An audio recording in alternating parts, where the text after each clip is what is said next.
What's up, everyone? Welcome to Unmasked, where things are discovered, uncovered, brought to the light, and made known. I'm your host, Lamar Barrett, coming live to you from PG County, Maryland. If you're interested in finding out about the untold stories behind being a college coach, this is the show for you.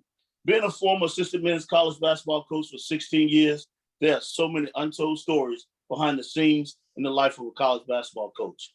Now, let's unmask them.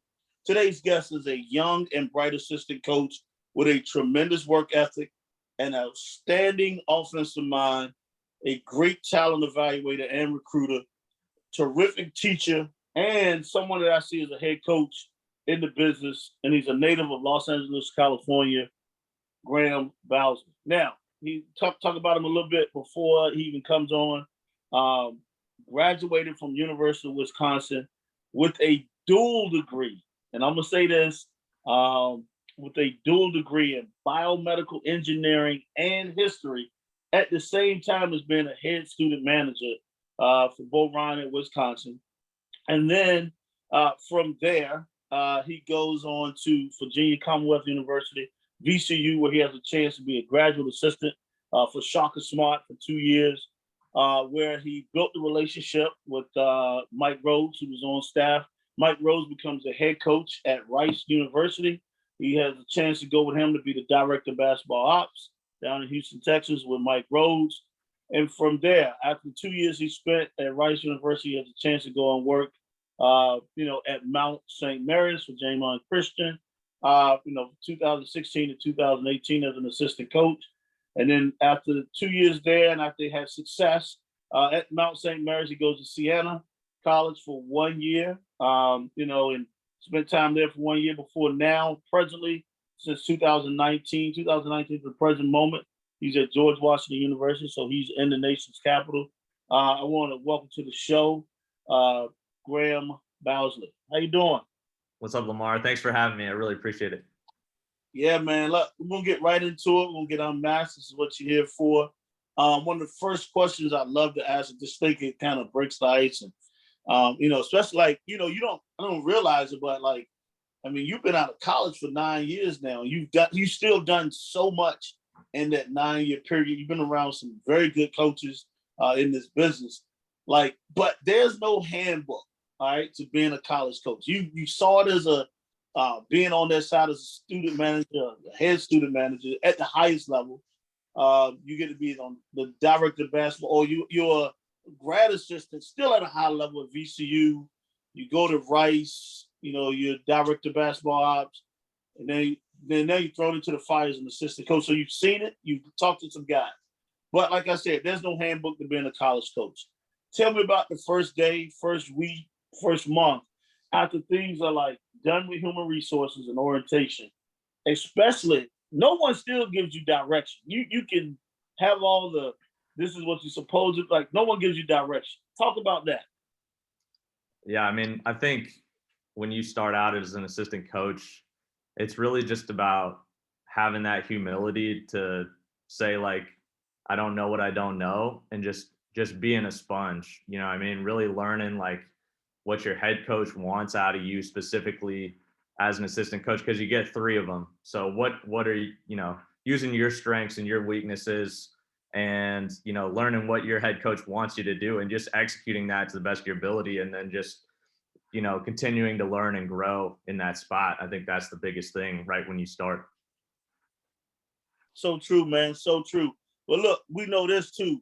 Recruiting is the lifeline of college athletics. Like, you have to be able to recruit really good players. You have to recruit good students. And when I say good students, they don't have to be an A student. They don't have to always be, your high Bs, but someone who cares about getting a college degree. And especially you at George Washington now, you were at Rice. Even though you were a director of basketball ops, you're still involved, somewhat in recruiting. And then you got to have good people. Like, those 3 things go well together. Talk about your best and worst recruiting that you've had in your young career, like something that just stood out, whether it was like, wow, we did this to get this player, or we did that. Like, talk about the best and worst recruiting stories you may have had. Yeah, well, I think it's funny because, when you talk about recruiting, a lot of times it's really just about, staying connected and following up, because you never know who's going to end up being your best player or your worst player, so on and so forth. Sometimes the kid you work the hardest for, you don't get. And then sometimes your best player, you end up, recruiting late or just talking to a little bit and he develops into a good player. I think one of the best scenarios of that's happened was when we were recruiting Jalen Pickett at Siena. He was a guy that was, he was a really good player in high school, a state champion, not only in basketball, but in football, multi-sport athlete guy. And he played for Albany City Rocks, which was a great program. And they made the Final Four in Vegas and had a bunch of good players, but he was the most efficient player in the EYBL that year, even though he didn't start. And he was a guy that was recruited by St. Peter's, Canisius, and Siena before we got there. And then when we got there, we kind of did our official visit and stuff like that. And we did a workout and all that because he had finished his prep year. And we were like, I don't know what position this guy is right now, but he's just a good player. And, long story short, we get into the season, our starting point guard goes down. He's a guy that's like a 2-3 combo. And we move him to that point guard spot because he just made good decisions with the basketball. And then he just really flourished on our system as a guard. And then just really took off. So I think the main thing about recruiting is like, you just don't know what's going to happen. And you really just got to invest in relationships and the people and just, continue to follow up and continue to just kind of work through your system, whatever your recruiting system is. We have a system where we have, 60 to 100 names and we team recruit. So it's not just necessarily like one guy recruits this kid. So we try to do that so that, everybody can get involved in a relationship and they can really feel the love from the whole staff. And that way you just cover all your bases there. Yeah, that's a great system to have, man. Because it seems like it's giving y'all success. And I do remember Pickett. He had 27 to 13 assists against us. So whatever y'all did move him to the point. That was probably the smartest decision. You guys got that dub though, so. But he was terrific that day. And then I had a chance to see him at Chris Paul's elite camp going into his, I want to say it was going into his sophomore year. Maybe it was sophomore, junior year. And I was like, you see him outside of the system. And, like I thought he was terrific in y'all's system and he was just as good outside the system as well.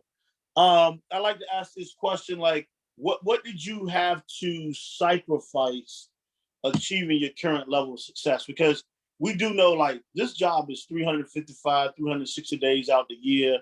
Like when you even on vacation, you're really not on vacation because you're always working, your mind is working, you're setting up to try to get kids to campus, you're sneaking out, like you have a girlfriend, so you're trying to sneak out to get that phone call in when it's supposed to be all about her or all about you guys. So I can tell you, I've been there. I know how it is. But what did you have to sacrifice to achieve your current level of success? Yeah, I mean, I think any it doesn't matter if you're a player or coach, like to achieve something great as part of a team, like everybody has to sacrifice something, right? And I think in coaching, you somewhat sacrifice your time and somewhat sacrifice basically your location. I mean, I'm a perfect example where, I haven't lived anywhere more than 2 years, started out on the West Coast, went to the Midwest, went to the Southwest. I think I just got to go to Washington now and I've covered the whole US and all the states. But yeah, I think that's the biggest thing. And just kind of being open to that, if you're really passionate and you got the coaching bug, it doesn't matter kind of where you are in the US or overseas or wherever you're coaching. It's just about, just being a part of that team and trying to build something special. Awesome, man. Leading into that, we talk about scouting reports because you are known in this business as having a terrific offensive mind. Like that has come from as high as Shopper Smart. Like everyone knows, like, and I know Jamie and Christian brags about that as well.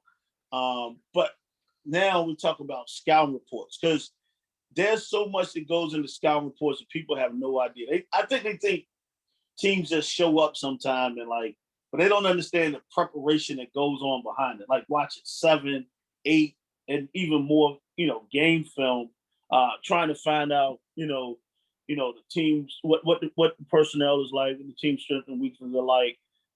So there's a lot of time invested. You always can kind of tell too, like who scouted is a little bit because they're the most, they're the most passionate on the sideline, they're up and down. But then there's those times that you're looking at scouting reports, or you might, and it's all about verbiage too. How do you deliver it to the team? Because you can say things, or even to the coach sometimes, because you can tell coach, as a kid on the scout is 2 for his last 30 from 3. You telling coach, he's struggling from 3, so, and then you also tell the players that. Now, soon as that kid makes 1 or 2 in a row, coach is looking at you and saying, I thought you said he couldn't shoot.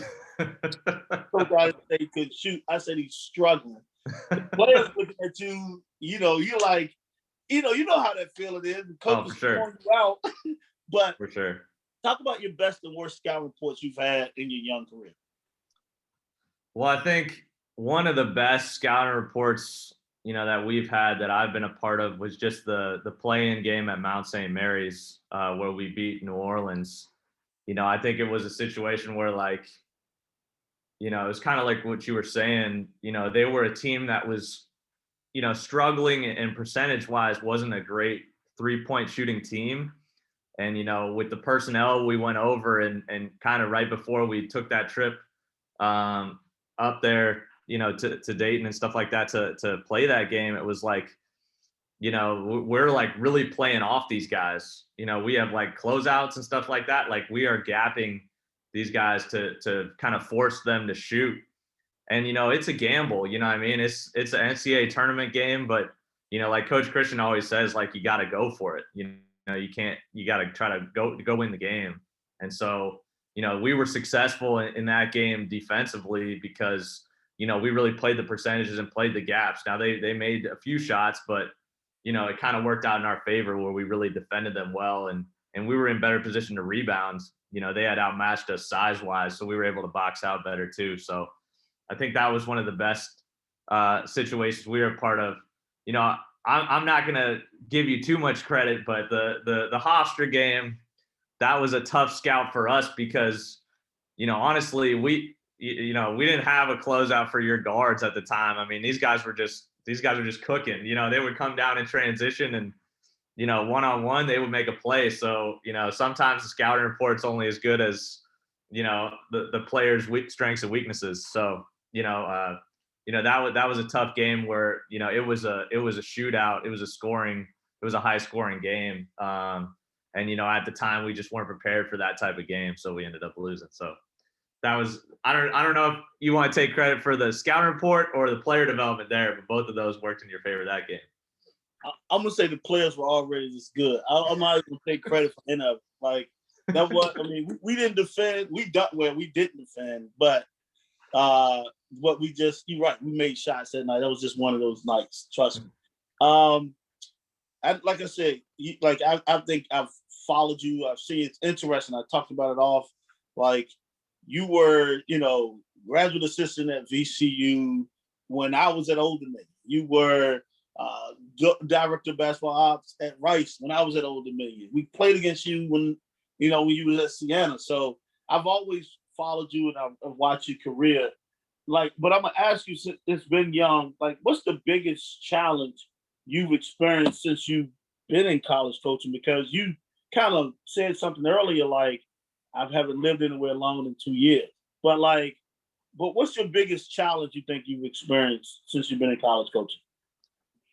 Biggest challenge, I think, in college coaching, it's just about just really trying to treat every year and every team differently. You can't, you always got to be learning. You always got to be a sponge, like I said, because, it's about people and it's about, a new year in different situations every time. So when you come to a new team, you're still selling, whatever the vision is. Nobody's going to necessarily just buy into it right away. So you're always, as Coach Smart told us, when we were GAs, like we're in a daily battle for the hearts and minds of our players. So, you're always trying to build that buy-in and that chemistry every day, like you said, 355, 365 days out of the year. So, I think that's always the challenge as a coach is, really trying to create that buy-in, really trying to create that togetherness, really trying to create that trust so that,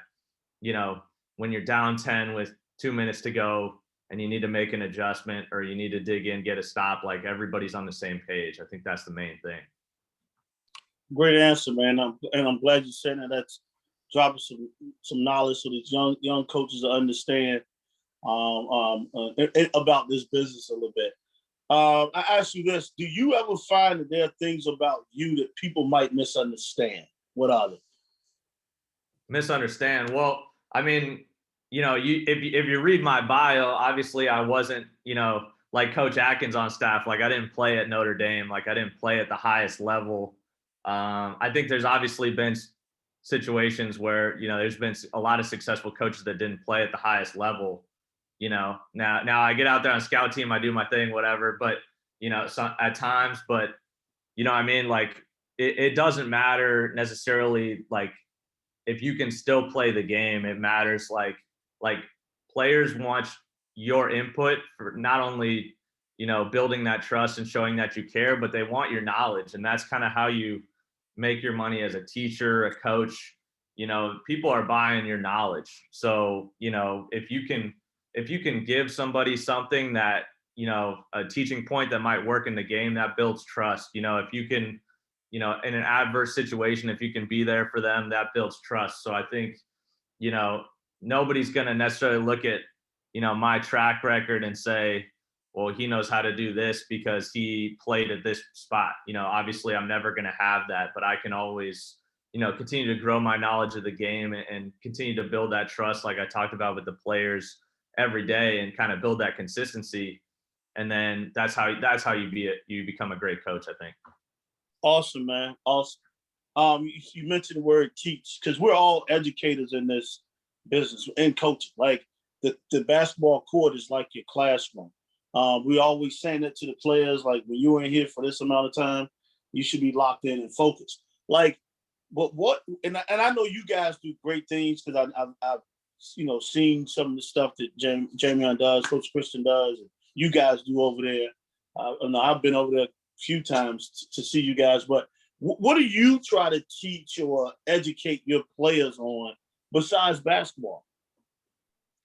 Well, I think, there's a lot of things to be learned about life through the game. And, some of the lessons you kind of learn on the court can carry off the court.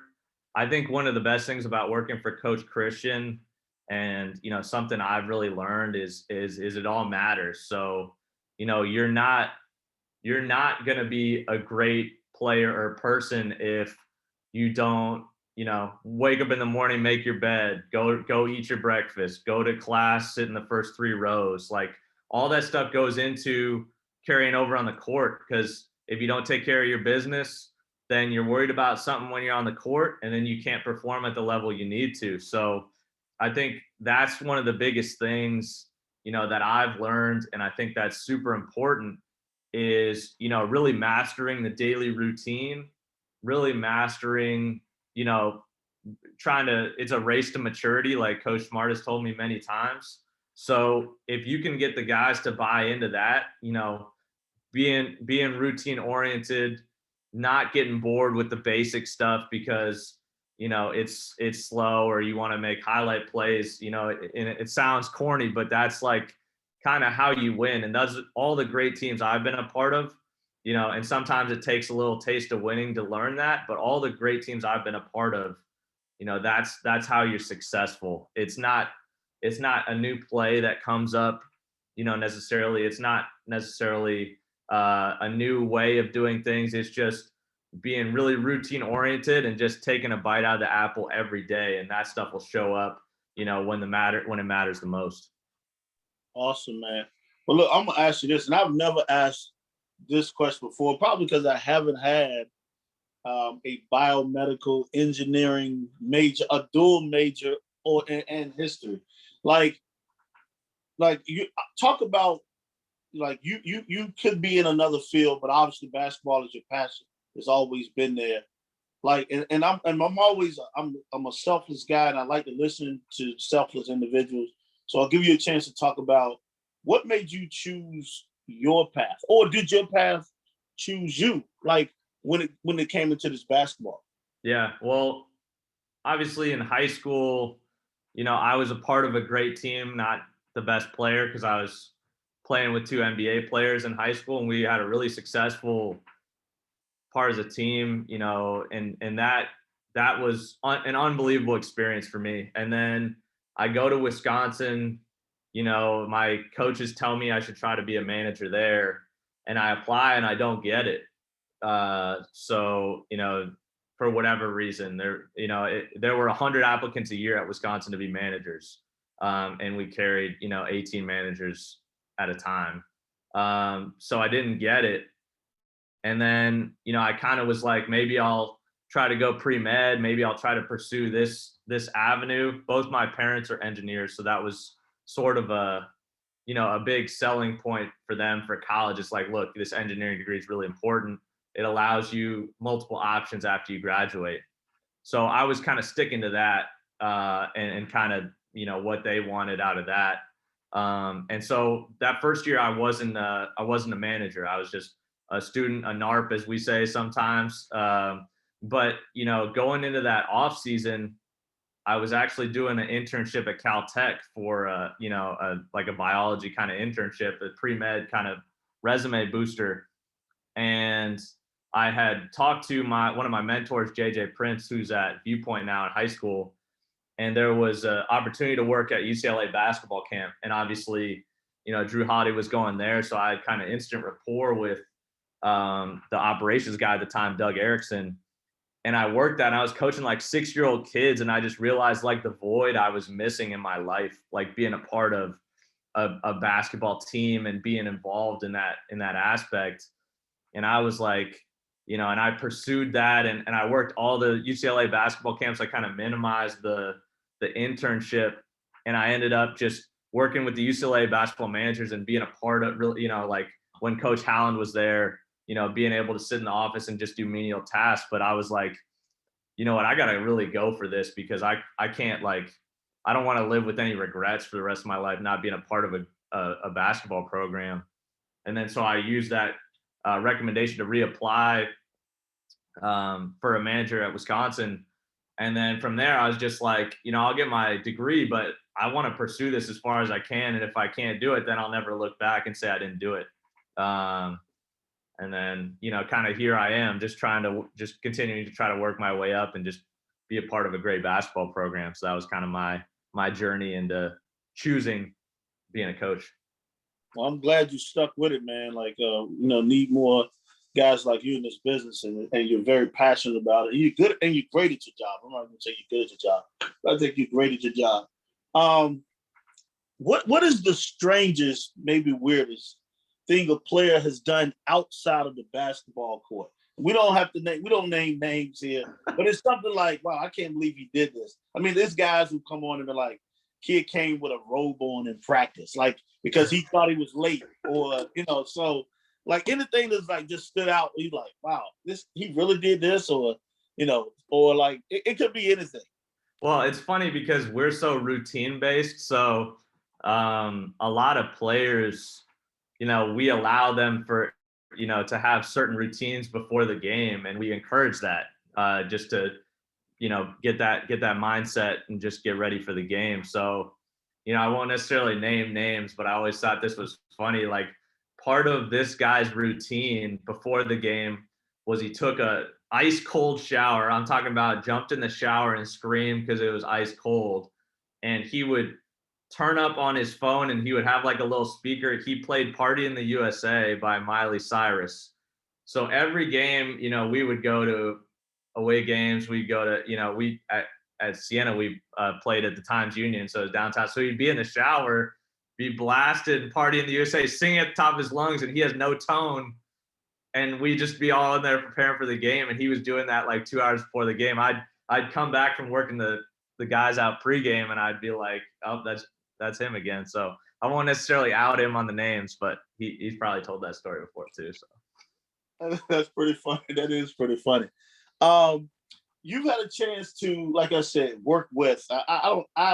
Terminology, when I say work for, I think guys work with. Everybody's in the common goal. Yeah, he's the head coach.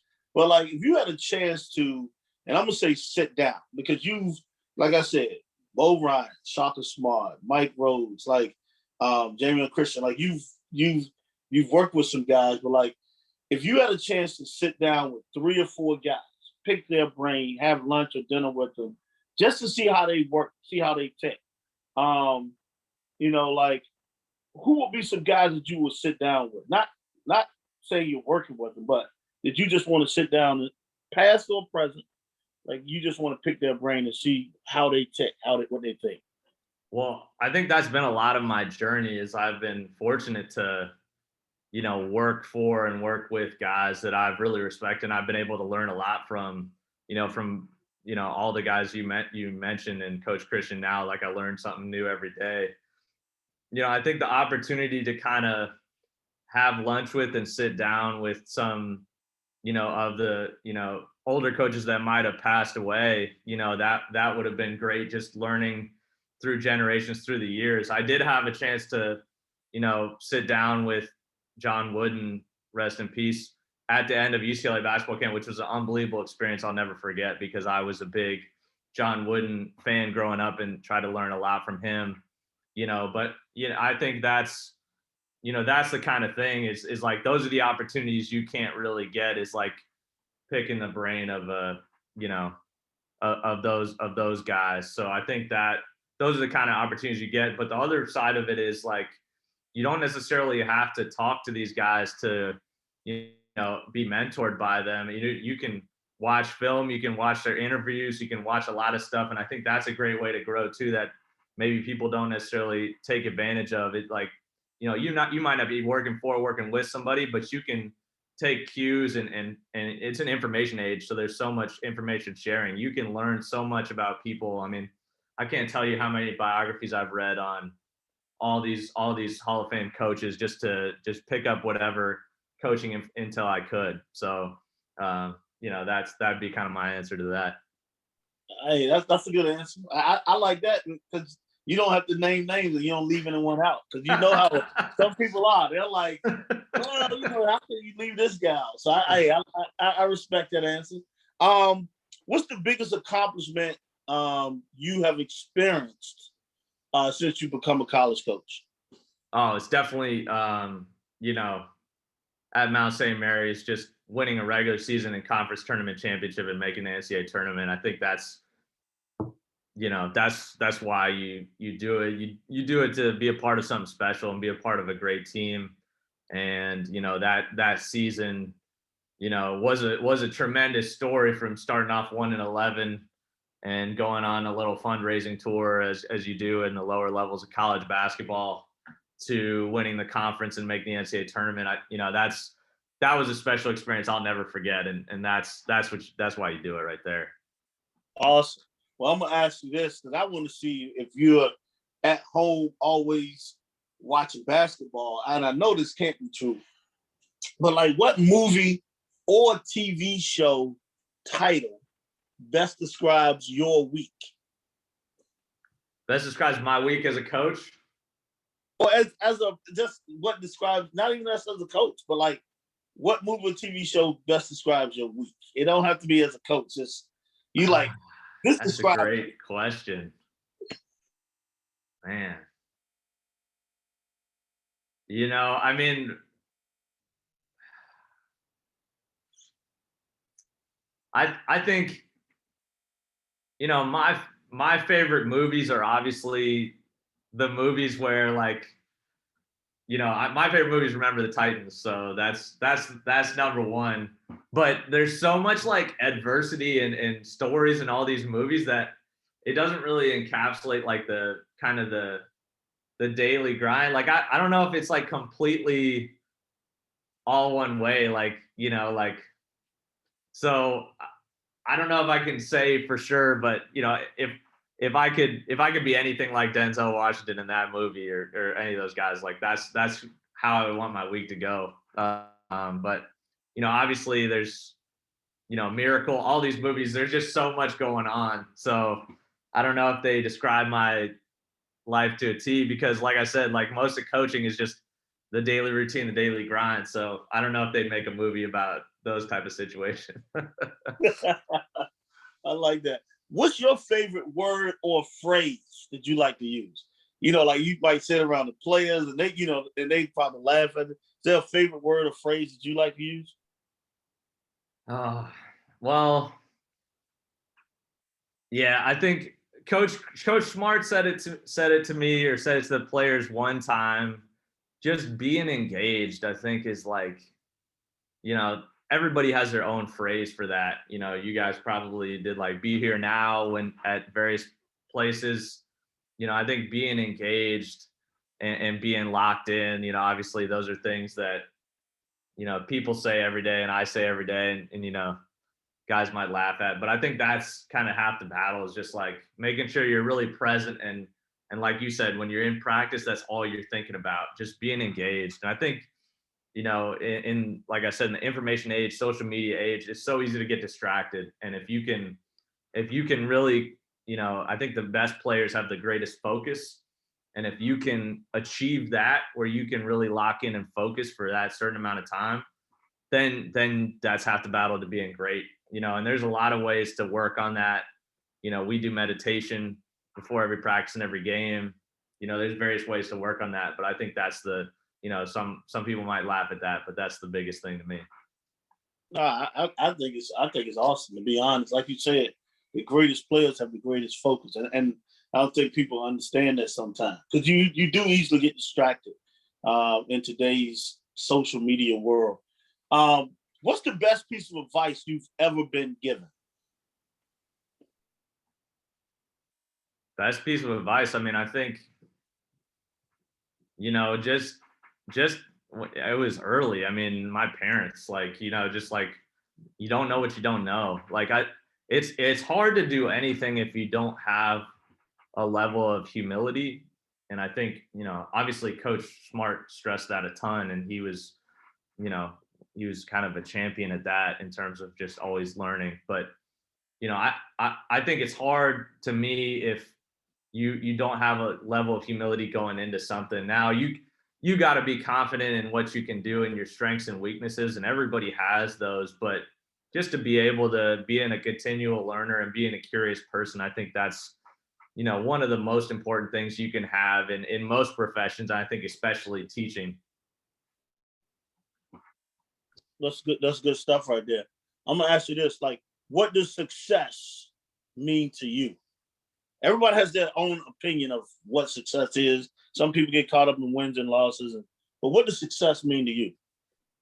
Yeah, I think maximizing your potential. It sounds like, I don't know, old school, I guess, but that's the success. I think not only that, but I think it's twofold. Is like, there's a fulfillment and there's a strong relationship built when you and another person, if it's a player, if it's a coach, you guys are really working at something and you max out, and like that's the best possible situation you could have. Now, like, you're never going to be 100% in terms of, it's not going to be perfect, but I think the relationships where I feel fulfilled the most as a coach is where, like, there was mutual respect and we just went after it. You know what I'm saying? Like, prime example is, like, I still talk to these guys at Siena, Jalen Pickett and Manny Camper, and like there was a strong relationship built, and like we didn't even win a championship that year, but Jalen Pickett coming from where he did to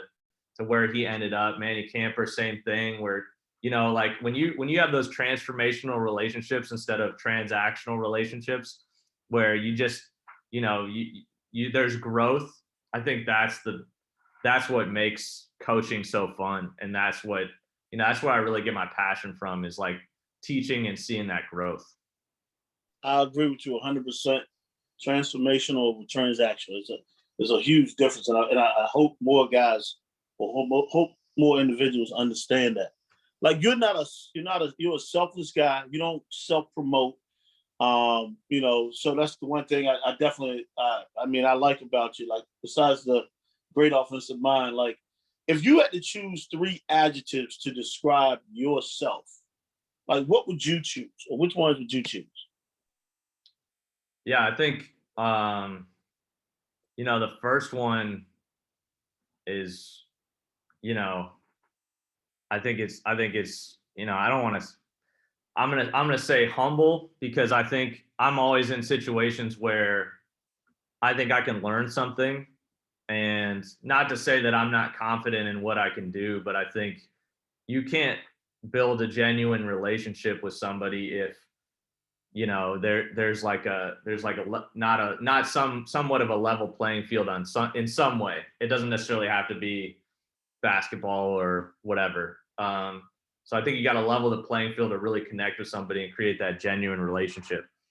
I would say, diligent. I think, I think I'm always trying to master my craft. And I think, I think just a teacher, is a adjective or noun. I don't know if that's a noun. I was an engineering guy. I didn't really take English, but, I think if someone were to describe me, I think that I would want them to say I'm a teacher, a teacher of basketball, a teacher of the game, a mentor.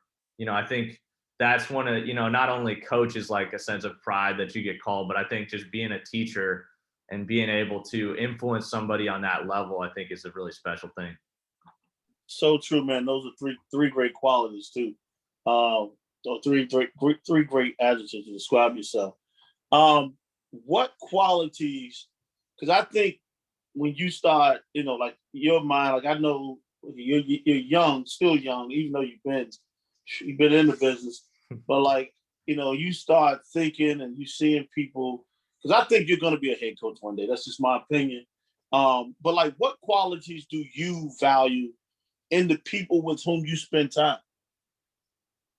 Yeah, I think, like I said, I think that one of the main things where I get fulfillment in the relationship is that level of humility, where it's not someone that wants to prop themselves up and talk down to you. And also, on the same token, it's not someone who's not secure with themselves and looking for validation from you. I think there's a careful balance there, but I think it's about, having that level of humility, you know, and I think to come with that, it's just being genuine. And I think, like I said, I think you can break that word down in ways in which you can be genuine, but just not trying to be something you're not. You know what I'm saying? Like, just owning your path and your journey. Like, I'm not gonna sit up here and say like I was good enough to play in the NBA and things like that. Like, I know myself as a person, and I always vibe with people that have that security in themselves the best.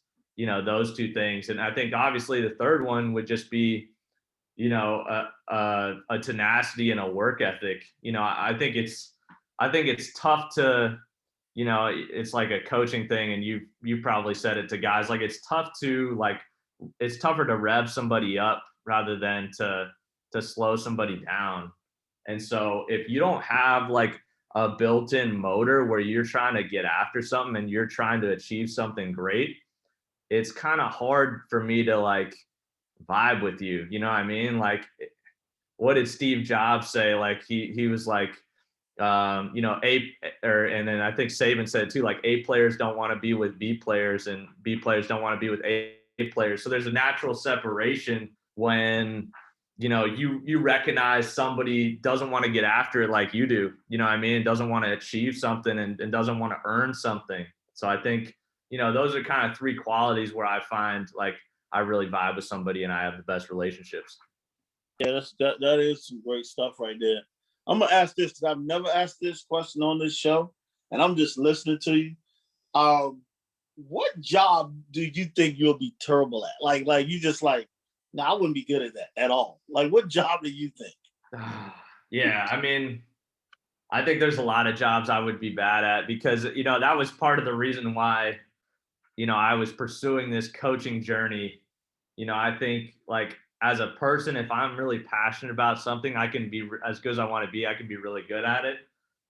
If I'm sitting at a desk 9 to 5 and I'm, trying to just punch the clock and do something where I don't believe in the mission, it's tough for me to really work hard and get after that. So, I think, you can name a lot of jobs, office jobs where that would be the case. But I think if, like I said, as a teacher, if I have some type of aspect in that where I can see I can influence the growth of somebody, I can grow it myself in terms of learning, then, I'm going to be good at that. I was just listening to you. I wanted to get that because I really don't ask for like how you come across and it just say, oh, you know what, I'm gonna ask that question today. No, you have a genuine passion about what you do and you know what you wanted to do. So it was just interesting to see what you thought. And you kind of mentioned this earlier, so you probably had several people, but I know you went back to your parents. Like, but what person and or event has had the most influence on your life? The most influence. Wow, I think there's a lot of them. I think, one of the biggest events that really helped me was, not only just my parents, but a lot of my coaches, and especially Coach Smart, just like investing in the relationship in me. And Coach Prince did this as well when he was mentoring me and when I was in high school, where you can, like, the person just spends like individual time with you, and not to say that they're not going to be hard on you when you're doing a job or you're on the court, but just knowing that person like cares about your growth and invests in you. I think, and Coach Christian does this all the time with our players, and I think that's why he's a special head coach to play for and work for, is just when you sense like somebody cares about you and is going to invest in you just besides those 2 hours or what you can do if you can make a basket or not. I think that's the best thing you can ask for when you're a student or a player. Great stuff right there. I'm gonna ask you what energizes you, because you talked about it and you talked about how whether revving someone up or like it's better, like you already want that energy. But what energizes you and then brings you excitement? Oh man, the best thing to me is when a player can struggle and then recover from that and come out of it on the other side. Like, I think you see it a lot with so many guys. It's like when it gets tough, how are you going to respond?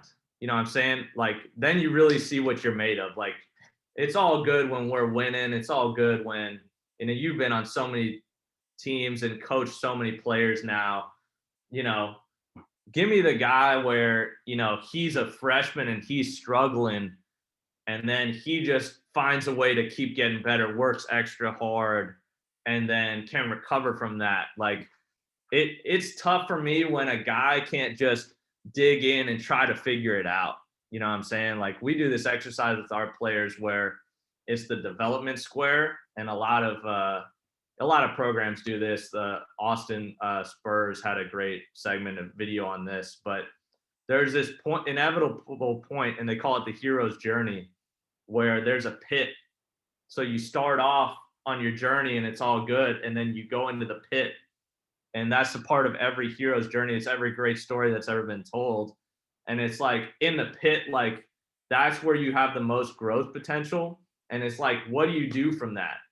And, there's a lot of people, when you get into the pit, that's where you give up or you transfer, you do something else, but if you can master that feeling, being like just getting uncomfortable and like craving those situations where you can get yourself outside of your comfort zone and really grow and learn something, those are when the best stories are told. So I really get energized when, in the part of that journey with a player, where the guy really struggles and then he digs in and just finds a way. I think that's one of the most rewarding things you can experience as a coach. I agree with you. I love that, man, as well. Knowing what you know now, like what would you tell your younger self to prepare for as an assistant coach? Because I think you went about it the right way.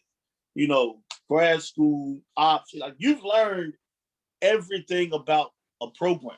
Like, only thing you didn't do, you weren't a video coordinator, but you learned It's true. everything about the program. But like, what would you tell your younger self to prepare for as an assistant coach?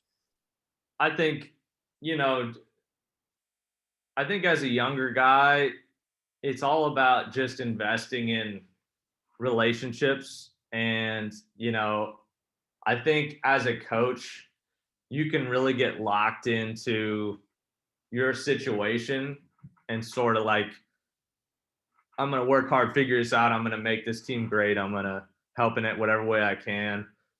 Just to continuing investing in relationships, whether it's, your friends back home, coaches JV coaches you might have played for growing up, or varsity coaches or college coaches you might have met at a camp. Like, just being able to continually follow up and develop those relationships, because you never know where those are going to lead. And, my thing has always been, just do the best job you can in your situation. It's going to work out. And, that's really helped me. That's what Coach Ryan always stressed. It's like, just do a great job with whatever your job is. And it's going to be, and if you're good at it, then you're successful. And, as a manager, I followed that, and I've taken that all the way to now. And I think that's one of the best things that you can do as a coach. But I think also is just continuing to develop the relationships of the people you meet along the way, and just keeping that stuff going, because there's going to be a lot of change in coaching. It's just how it is. And just being able to just continue to develop those relationships. I think that's what I would tell myself as a young coach. That's a great thing to tell. Well, look, I want to thank you again, Graham, for being a guest on the show and being unmasked. Is there anything you want to leave with the viewers today? I think, well, one, I appreciate you, Lamar, and I think, there's a lot to be learned from, your journey and the people you interview on here. And I think the main thing as a coach, if I'm speaking to guys that either want to become college coaches or are already college coaches, just don't forget like why you're doing it. You know what I mean? Like, you can get caught up in the grind or whatever, some people say that, but if you don't have like a true passion for helping, young players grow and guys, really getting after it and earning something and developing, then, like, you can go like work a 9 to 5, you can do literally anything else. But I think, there's something special about this profession, and you just gotta, when you wake up in the morning and you have a bad day the day before, you gotta remind yourself of that. You gotta remind yourself, like, you gotta have a level of appreciation and realize that you're lucky to do what you do. I'm glad you said that. Dropping another couple of facts that young coaches or even coaches in the business, coaches aspiring to be coaches and getting into this business need to hear. So I appreciate that. I appreciate you again coming on the show. So you're welcome. But I want to thank you, viewers, for watching another great show. Stay tuned for the next guest as we get them unmasked. See you next time, and stay safe.